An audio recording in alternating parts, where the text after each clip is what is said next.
सभी को जय मसीह की। आज हम लोग आपके बीच में परमेश्वर के वचन से प्रार्थना की शक्ति, आज का हमारा विषय है प्रार्थना की शक्ति। और इसके साथ आज एक जीवित गवाही जो अभी बीते दिनों के अंदर घटी है उसको भी मैं आज इस वचन के द्वारा आपके बीच में रखने के लिए जा रहा हूँ। आइए इस समय हम परमेश्वर के वचन से प्रार्थना की शक्ति के विषय में बातचीत करेंगे। याकूब की किताब उसका 5 अध्याय उसके 13 पद, जेम्स चैप्टर 5 वर्स 13।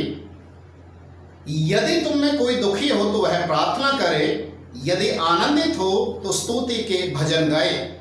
प्रिय भाई और बहनों, परमेश्वर का वचन कहता है यदि तुम में कोई दुखी हो तो प्रार्थना करे और यदि आनंदित हैं तो परमेश्वर के भजन गाएं।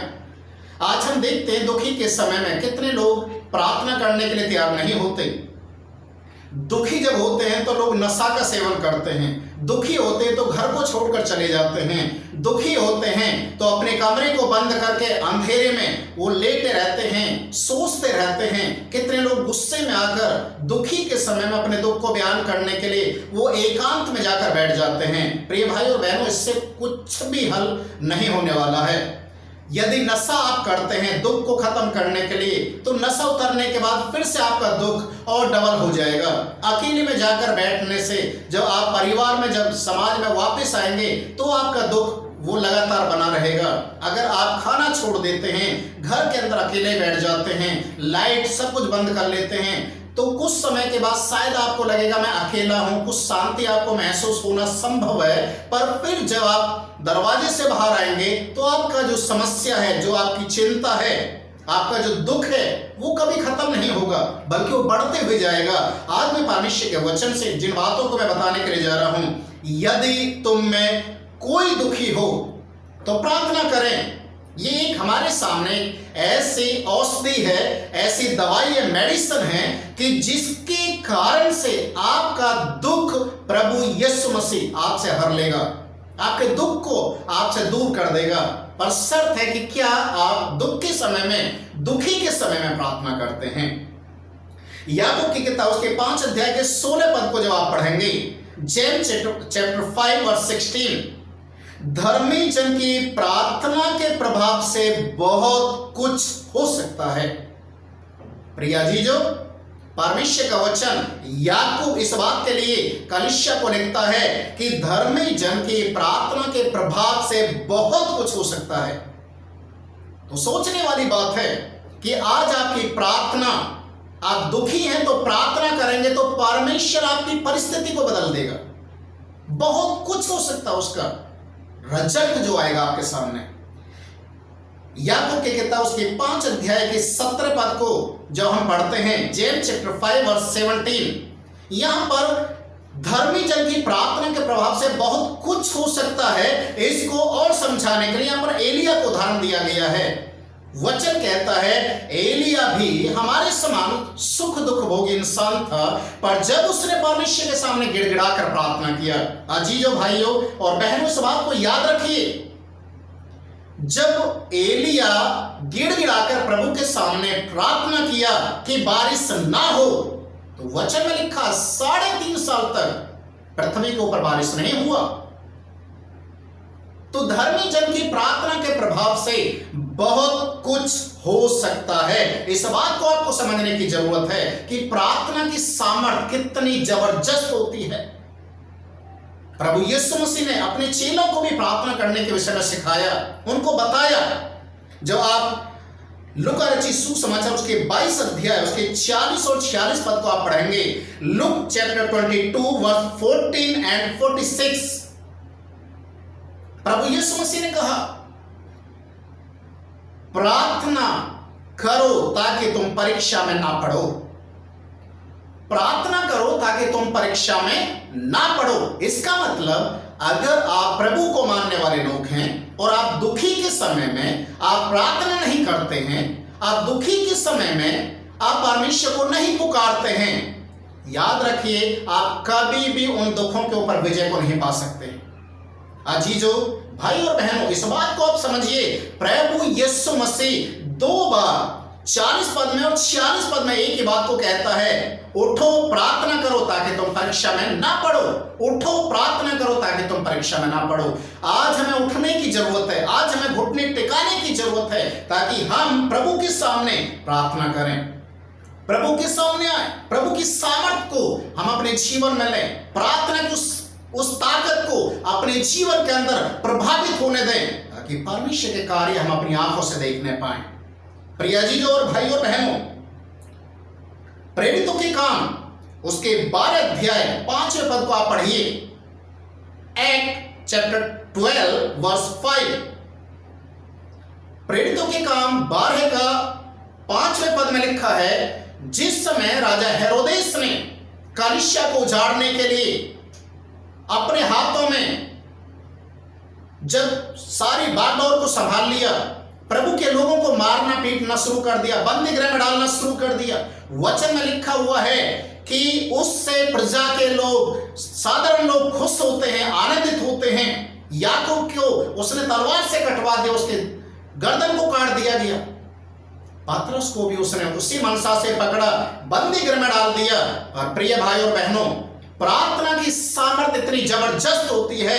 वचन में लिखा है 12 के 5वें पद में, जिस समय पतरस बंदी गृह में बंद था और कलीसिया ने लौ लगाकर प्रार्थना करना शुरू किया, कंटिन्यू प्रार्थना करना शुरू किया, लगातार प्रार्थना करना शुरू किया।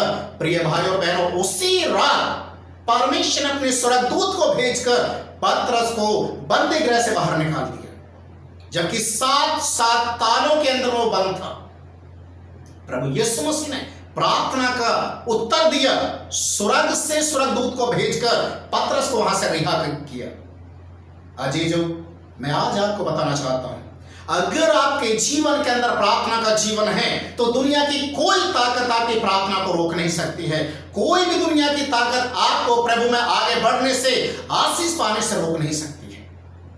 प्रार्थना की सामर्थ को आपको समझना है। प्रार्थना की सामर्थ क्या है? परमेश्वर के वचन में एक और प्रार्थना का उत्तर किस तरीके से राजा हिजकिय्याह ने पाया, उसके विषय में भी मैं आपको बताना चाहता हूं। यशायाह उसका 38 अध्याय उसका 1 से 5 पद। आइसाया चैप्टर 38 वर्स 1 to 5। वचन हमें बताता है, बाइबल इस बात को बताती है, राजा हिजकिय्याह बहुत बीमार था। उसके शरीर में एक ऐसा फोड़ा निकला हुआ था जिसके कारण से उसकी मृत्यु का समय नजदीक आ गया। आज के समय में हम बोल भी सकते हैं कि वो कैंसर का फोड़ा हो सकता है। यशायाह जो प्रभु का जन था, यशायाह को परमेश्वर ने स्पेशली बोला, जा राजा हिजकिय्याह को जाकर बता दे कि अब तेरा समय इस पृथ्वी का पूरा हो चुका है।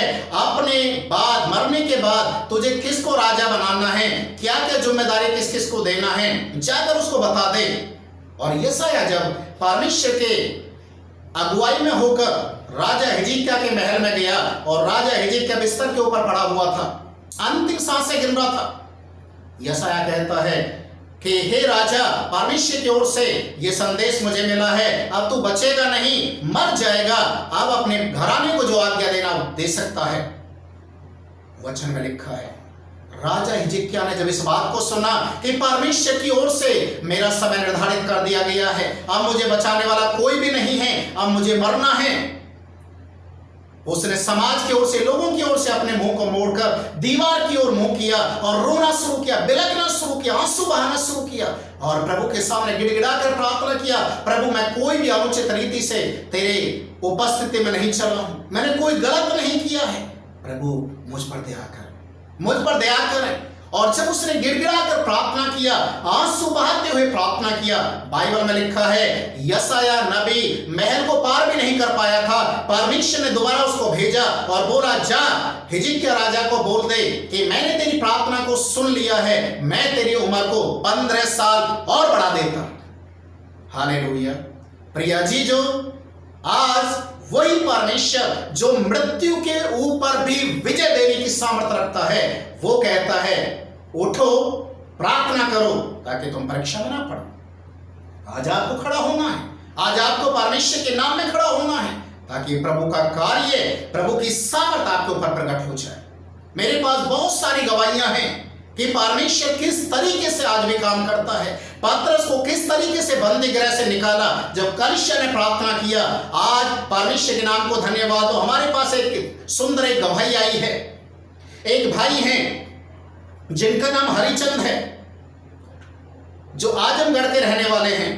आज से 2 साल पहले वो कुवैत में गए नौकरी के लिए। जब नौकरी के लिए कुवैत में गए, 2 साल कुवैत में रहते उन्होंने काम किया, पर जो उनका मालिक था वो उनको वहां से निकलने के लिए उनको बिल्कुल इजाजत नहीं दिया। यहां तक कि वो बीमार हो गए, उनको डॉक्टर को भी दिखाना बंद कर दिया और यहां तक उनको धमकी दिया कि तू मर जाएगा पर तू यहां से निकल नहीं सकेगा। उसका पासपोर्ट भी उसने छीन के रखा हुआ था। एक गुलाम की तरह उससे काम करवाया गया पर वो निकल नहीं पा रहा। उसके परिवार के लोग जो आजमगढ़ में हैं वो परेशान थे, काफी समय से कांटेक्ट करने के लिए कोशिश करे। जब भी बातचीत होती थी हमेशा हरिचंद जो भाई है जो कुवैत में था वो रोते हुए बिलखते हुए बच्चे की तरह अपने दुखों को बयान करता था। मुझे यहां से निकाल लो, मैं मर जाऊंगा यहाँ पर, मैं बीमार हूं, कोई मुझे इलाज के लिए भी नहीं लेकर जा रहा है, मुझे दिखा नहीं रहे हैं। प्रिय भाई और बहनों, उनके परिवार के लोग जो एक साधारण सा परिवार है, गरीब परिवार है, उनके पास इतना पैसा भी नहीं है कि वो टिकट का अरेंज कर सके। किसी सोर्स से वो अपने भाई को इंडिया के अंदर बुला सके। प्रिय भाई और बहनों, उनकी एक भाभी हैं जिनका नाम है लालसा।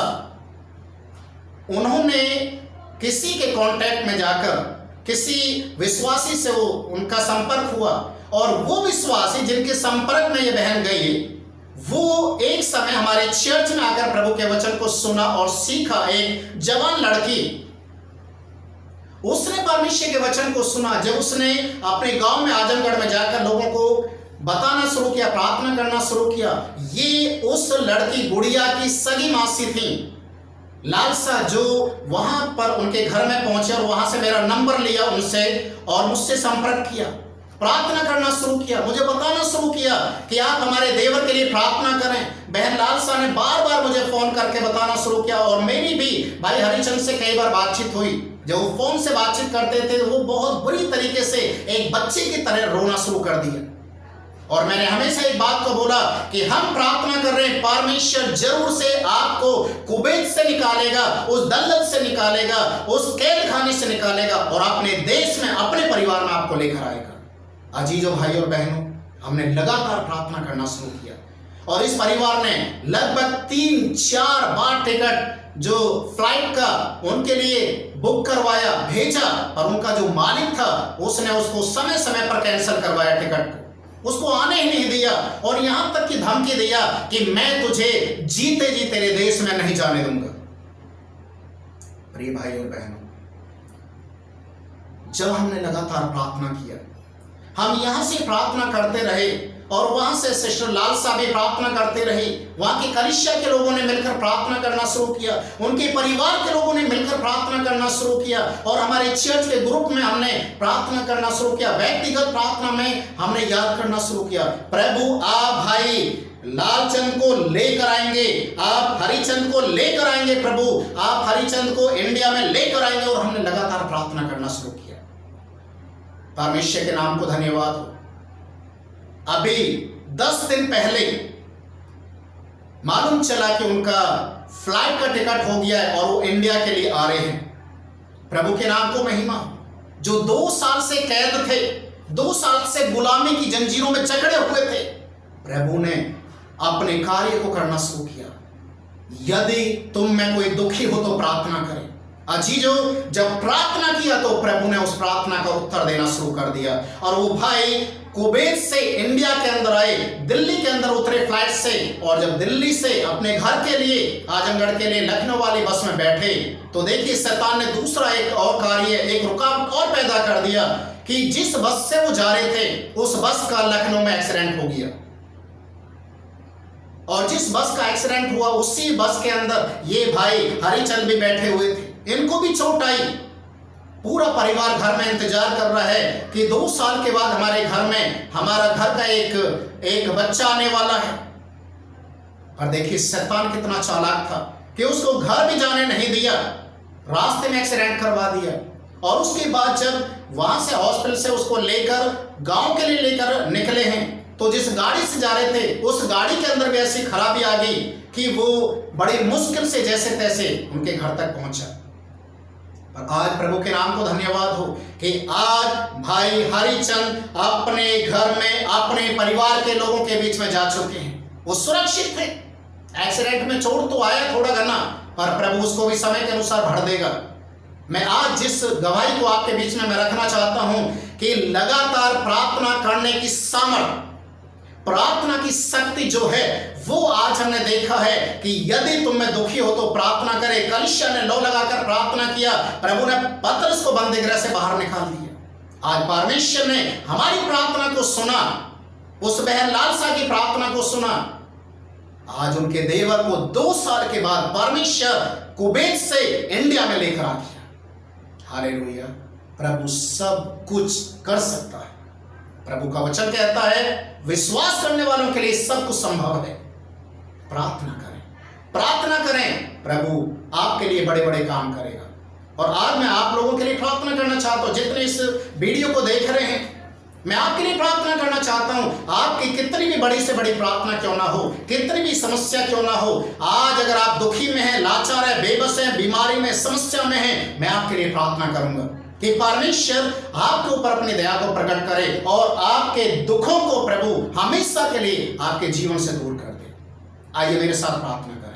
पवित्र महान परमेश्वर, मेरी प्रार्थना और बेनती इस वीडियो को देखने वाले हर एक विश्वासी जन के लिए, हर एक उस भाई बहन के लिए मैं प्रार्थना करता हूं कि प्रार्थना की सामर्थ्य को लोग पहचाने, दुख के समय में प्रार्थना करें। जैसे परमेश्वर आपने भाई हरिचंद को 2 साल कैद में रहने के बाद कुवैत से आप परमेश्वर से निकाल कर लेकर आए, अपने देश में अपने परिवार में लेकर आए। पतरस को तूने बंदीगृह से बाहर निकाल दिया क्योंकि कलीसिया उसके लिए प्रार्थना कर रही थी। परमेश्वर आज हम प्रार्थना करते हैं, जितने इस वीडियो को देख रहे हैं, यदि किसी के साथ कोई भी ऐसी दुख वाली बात है, यीशु के नाम में परमेश्वर आप उनके दुखों को दूर करें, उनकी आंसू को पहुंचे यीशु के नाम में, और आज उनके दुख आनंद में बदल जाए। शैतान की हर एक चालें, हर एक दुष्ट आत्मा का प्रकोप यीशु के नाम में नाश किया जाए। प्रभु अपने अनुग्रह के हाथ को बढ़ाएं, यीशु के नाम में ब्लेस करें। यदि कोई बीमार है इस समय, जो इस वीडियो को देख रहा है, दुष्ट आत्मा से ग्रसित है, जो इस वीडियो को देख रहा है, यीशु के नाम में आज उनके सारे बीमारी के बंधन, दुष्ट आत्माओं के बंधन तोड़ दिए जाएं। यीशु मसीह के नाम में आप छुएं और आशीर्वाद दें, यीशु के नाम में, आमीन। गॉड ब्लेस यू सभी को। जय मसीह की।